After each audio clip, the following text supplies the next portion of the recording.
Welcome to the podcast, formerly known as Another Podcast. I am Coleman. This is my friend Luke here. I am Luke.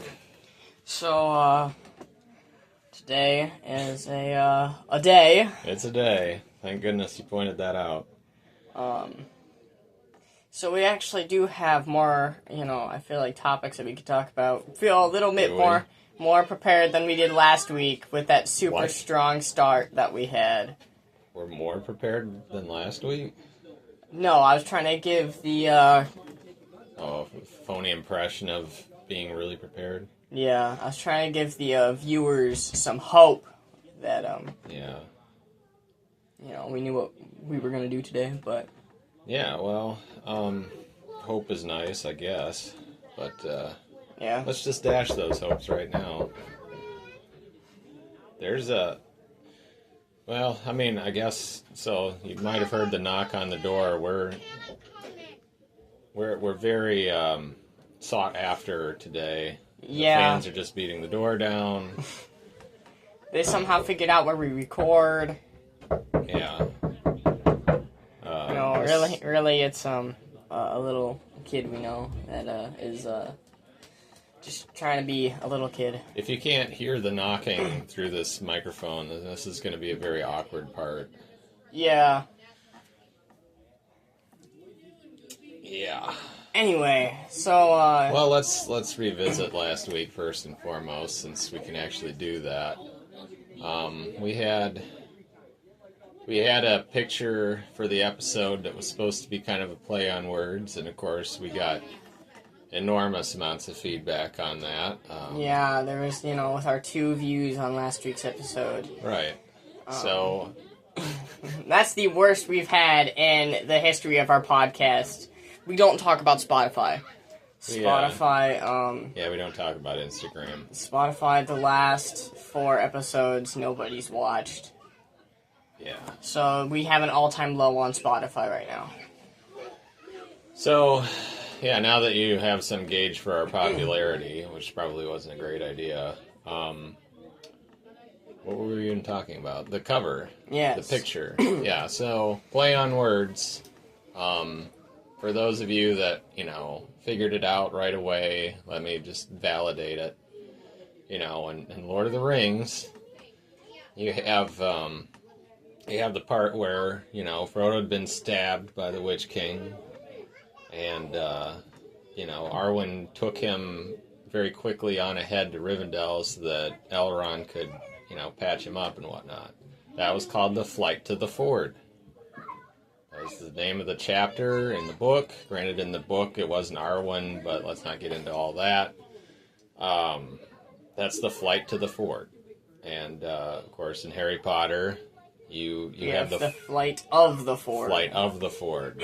So you could either have just thought, oh, here's the flight to the Ford and the flight of the Ford, or you could have thought that the flight to the Ford was the Ford Amelia or whatever that is, because they were headed in the direction of the car. So I guess in a way there were multiple right answers, and nobody answered it anyway. So yeah.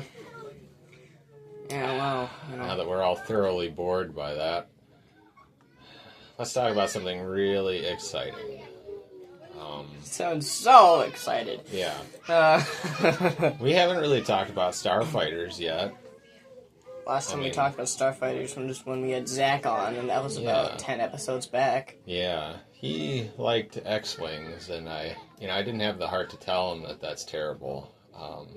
No one should like X-Wings or the Millennium Falcon. It's gonna be your luck. He's gonna listen to this episode, specifically this episode. I'm just gonna climb out on the limb there and say, forget X-Wings, forget the Millennium Falcon.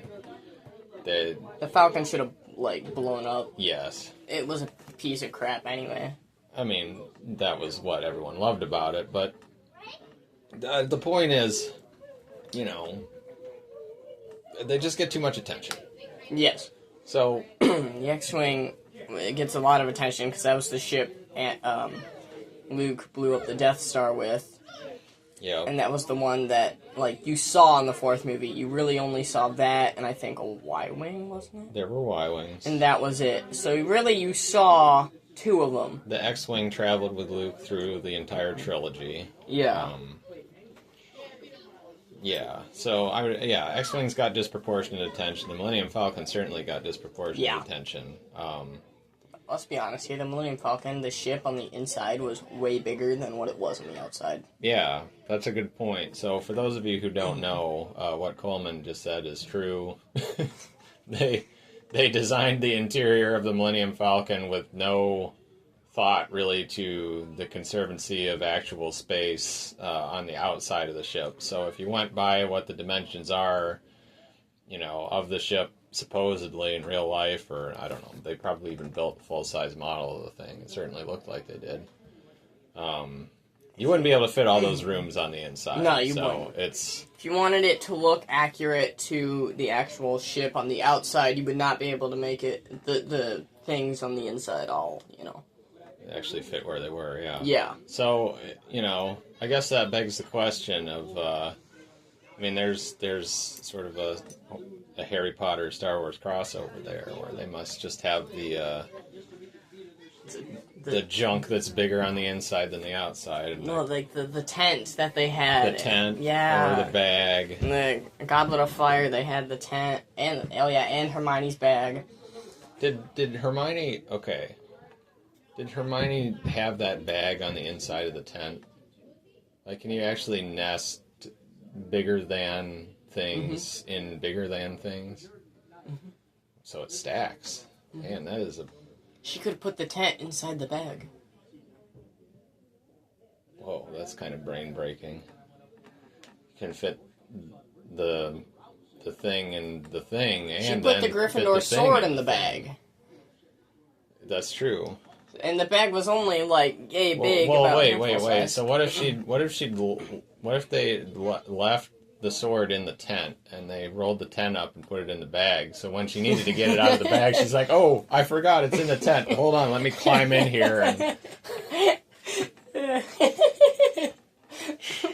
Oh, Harry Potter is so busted. It is. Yeah. But I actually really enjoy talking about Harry Potter stuff like this. Yeah. Wish we did it more often, but I just don't have very many Harry Potter thoughts because I don't know it so well.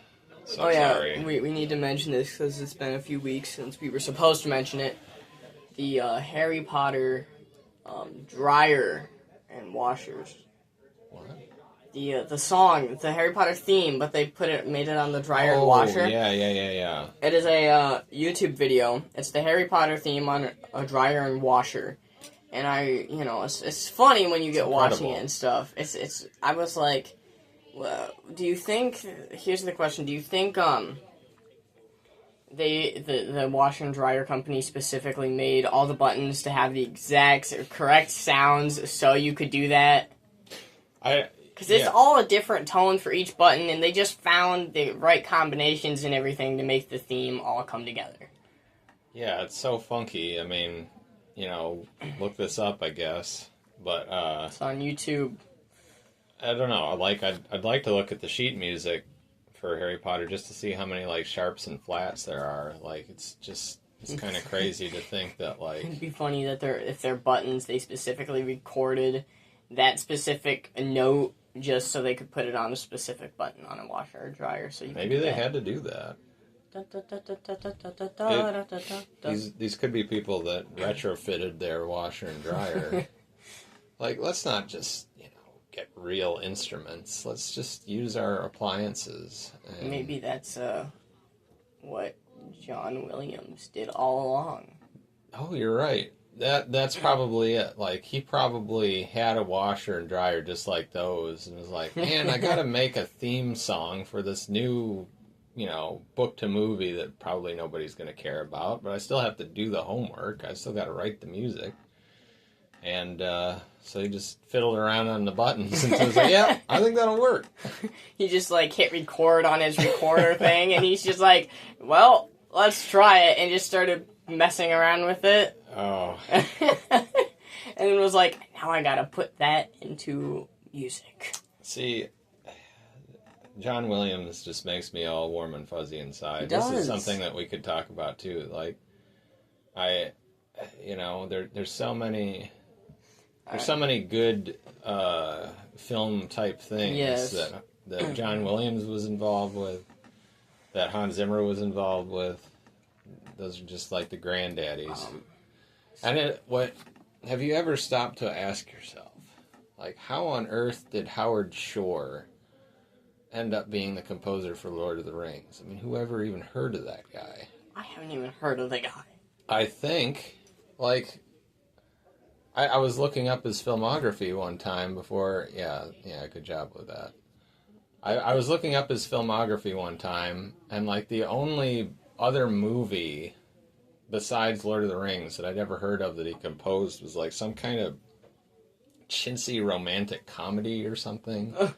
It's like, why him for Lord of the Rings then? But he did a great job.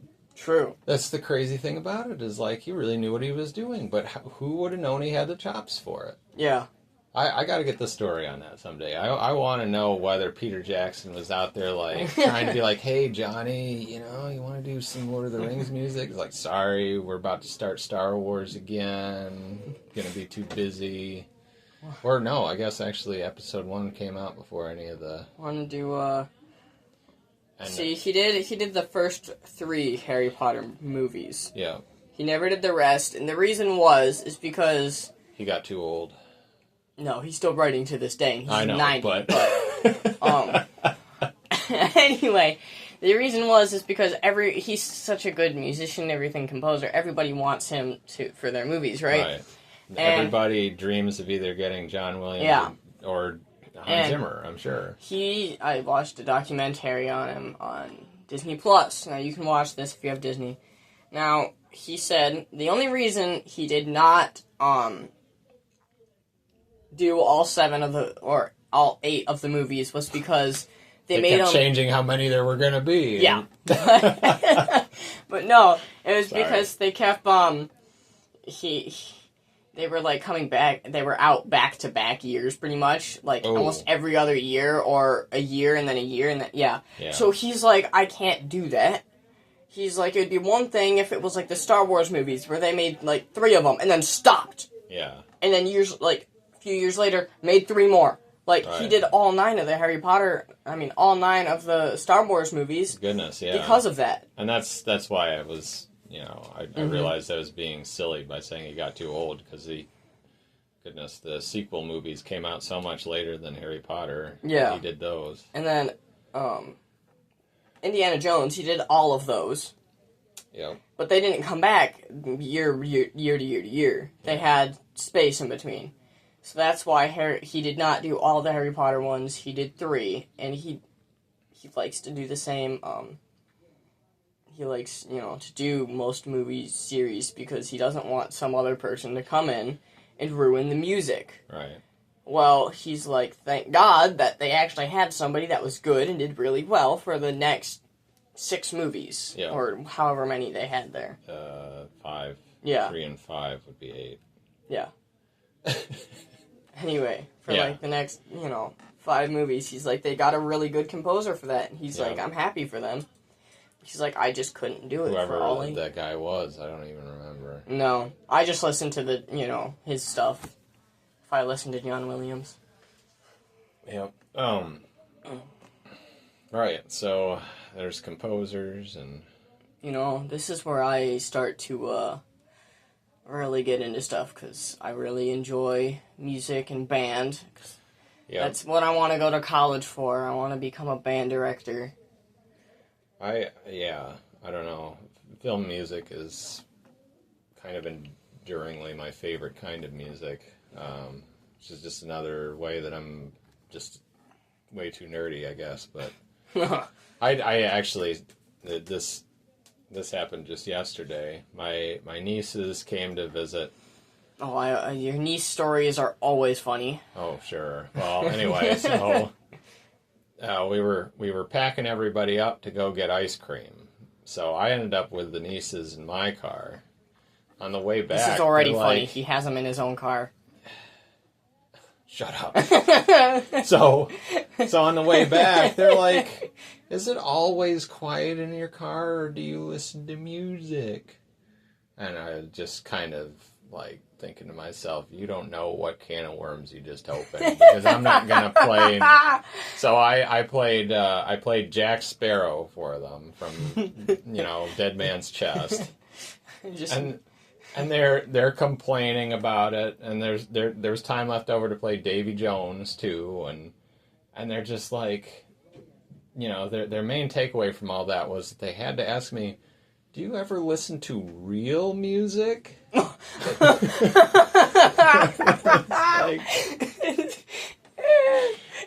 kids, they're the best. Oh, what was it? You have another story about your nieces with the lightsaber story at the Whitecaps game. I don't remember that. It's I would say it, but it spoils the entire funny part of the story. Oh, perfect. Well, I can't remember. All right, I'll just tell it because I remember it. Okay. Yeah, you tell it. You tell this memory of mine that I've completely forgotten. It was when you were at the Star Wars Whitecaps game, and your nieces were talking to you, and they see this lightsaber. I think I remember this. Yeah, and they're like, "Hey, Uncle Luke, look, it's a safe labor." Oh, a safe labor. Yeah, the safe labor. And you just were like, "Yeah. Cool, yeah, the safe labor." Like, you didn't have the heart to tell them, no, it's a lightsaber.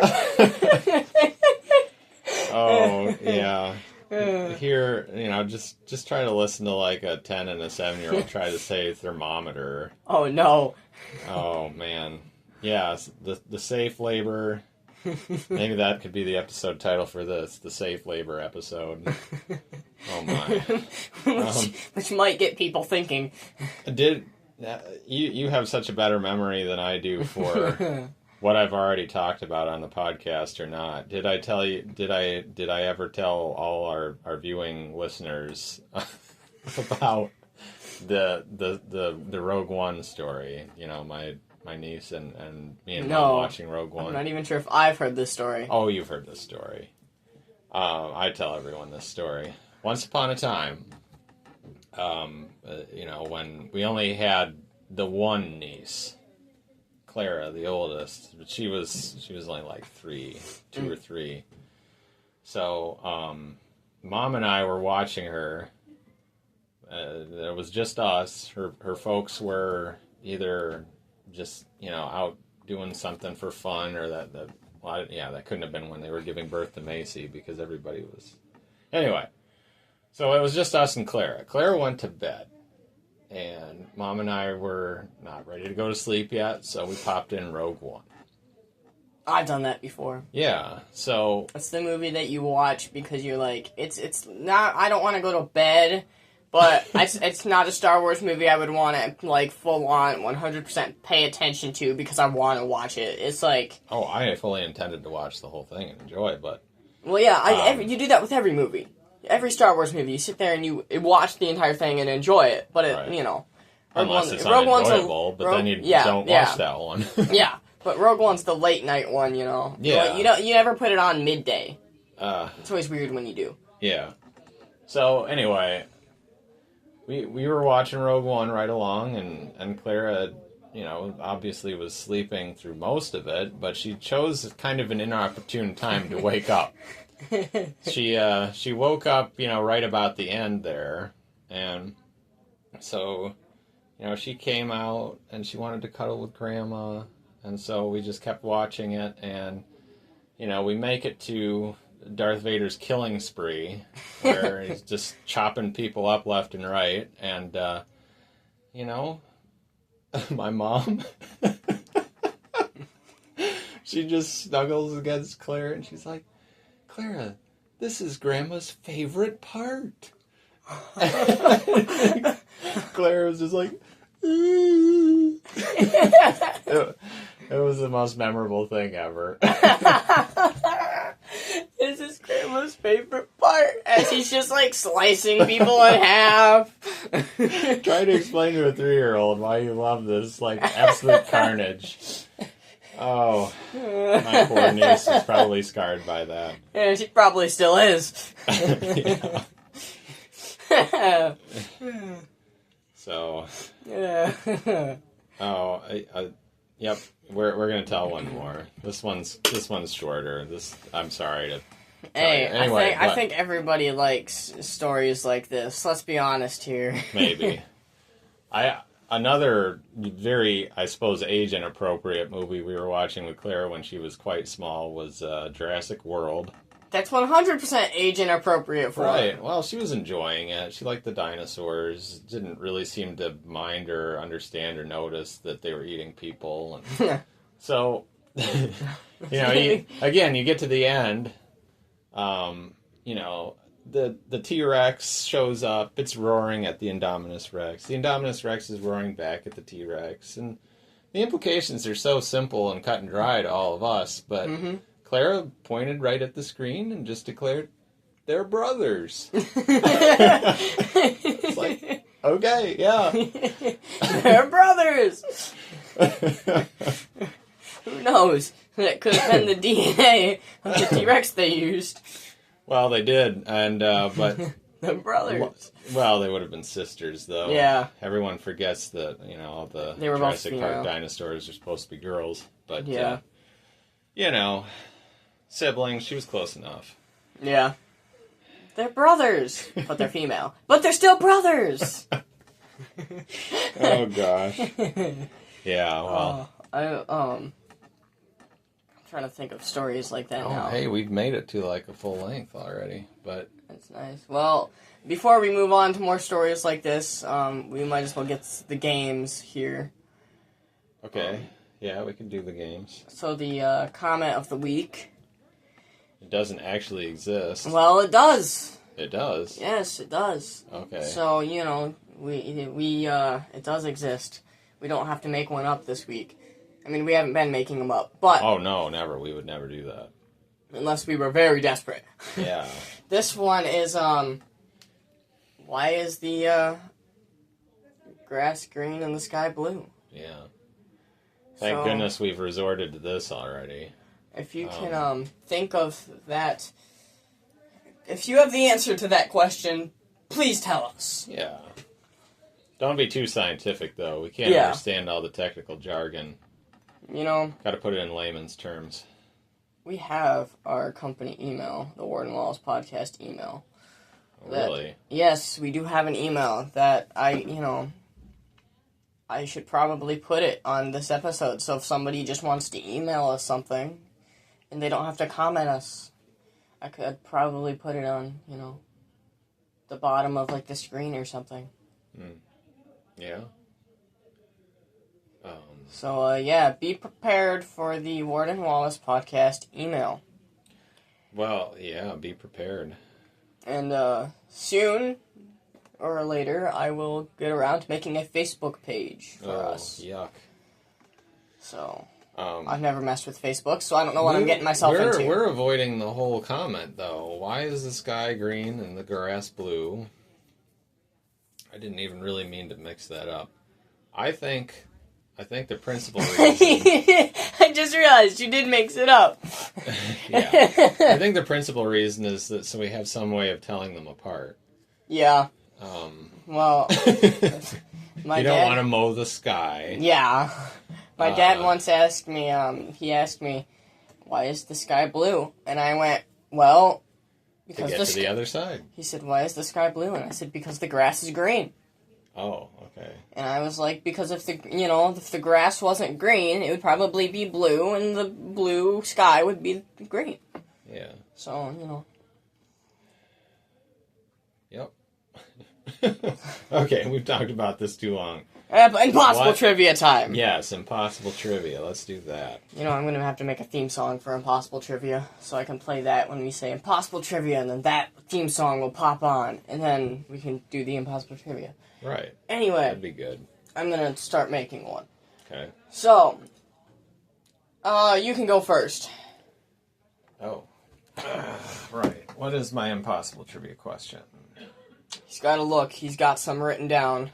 Okay. And he just kind of picks one. This is a Star Wars question. Okay. In A New Hope, that's episode 4. Yeah. Luke is playing with a model aircraft.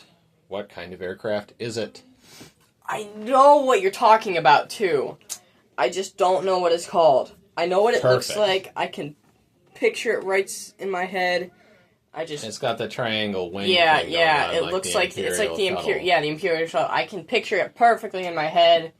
There was a Lego set of it, and it came with like a Tusken Raider. Why have they never remade that? They've only made one, and it came with like a Tusken Raider. They need to. Okay, for all the Lego executives listening to this podcast, in addition to Boss Nass, we need a new a remake of the vehicle that we're talking about right now, and a remake of the twin pod cloud car from Bespin. Yes. A remake of.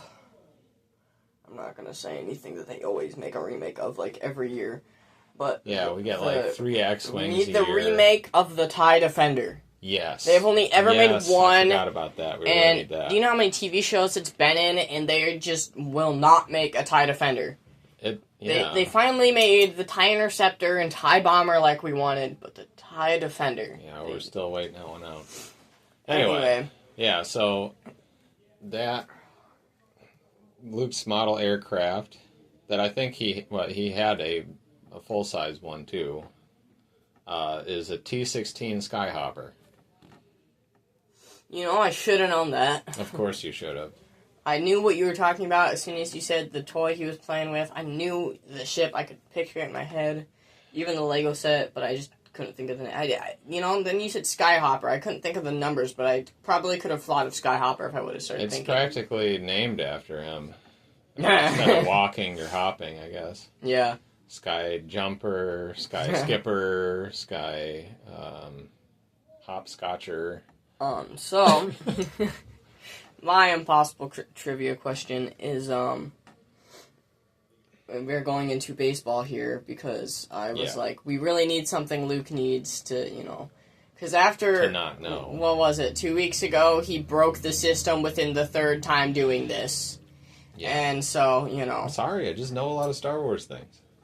And if you know this question, then I guess I do not have a backup question at the moment. I won't know it. I could ask you 2 different questions. Oh, yes, I am going to ask you this one, because it has a little bit to do with something that we, sci-fi stuff. Interesting. So, I can't imagine what it is then. There was a pitch in baseball. It's not a common pitch, but it is a specific name pitch. It is a type of changeup. It is not the circle change, and it is not just the changeup. There was one more. What is it called? I bet I know. I think we've even talked about it before. Because you gave me way too many hints. So I'm just going to get it wrong on purpose and say Dan Marino. Okay. No, it was called the Vulcan changeup. Yep. Because they have that... Yeah, you hold it like this. Right. You hold the ball like they're live long and prosper type thing. The live long and prosper. So I'm assuming you kind of knew what it was. Yes, based on your hints. If you hadn't said it had something to do with sci-fi, I would have never ever guessed. But... Well, I could have done something with Star Wars or something. But since you got it wrong on purpose, I feel like I should ask you this question. Okay. Who is the Padres left fielder? No, right fielder, not left fielder. Oh. Any baseball fans out there? Barry Bonds. Or better yet, we were just talking about what an Arnold Palmer was. I'm going to say Arnold Palmer. Barry Bonds was wrong. Okay. He got kicked out of the MLB because he was doing drugs. Anyway. Oh, he was actually a baseball player. Shoot. He was an actual baseball player. I thought he was a football player. No, he was a baseball. He was a baseball player. Beat the all-time home runs record in 1 year. Oh. And the reason is because he was doping. He was doing drugs and was on steroids and made himself super big and muscly and could rock them. Anyway, no. The Padres right fielder is Fernando Tatis Jr. Oh. Yes, of course. I knew that. Ah, sure. Anyway, so, yeah. Yep. That was our impossible trivia and stuff. So, we're going super long. What the heck happened? Well... Okay, we're done. Right now. I feel like we could talk about... Hurry up, we got 5 seconds. 5 seconds. Okay, fine. All right. We have to. I can't believe we're going 30 minutes on this one. I can cut stuff out. Okay. Anyway, the thing is we need. Well, maybe we don't have to talk about it right now. But the conversation we need to have in the next episode or two is, where do Princess Leia and Luke live? Oh, we haven't talked about that. Okay. So if you're listening right now, well, this is where does Princess Leia and Luke live? You tell us. I mean, it's after episode 4, obviously. After episode 4, where do they live? Yeah. So don't say Tatooine and, Alderaan. Or Alderaan. Or even, I don't know if she ever really lived on the Tantive 4, but... Anyway, so, yep, get prepared for the Warden Wallace email, the Facebook page that is probably not going to happen within, a week. And, of course, tell us, where do you think Luke and Leia live?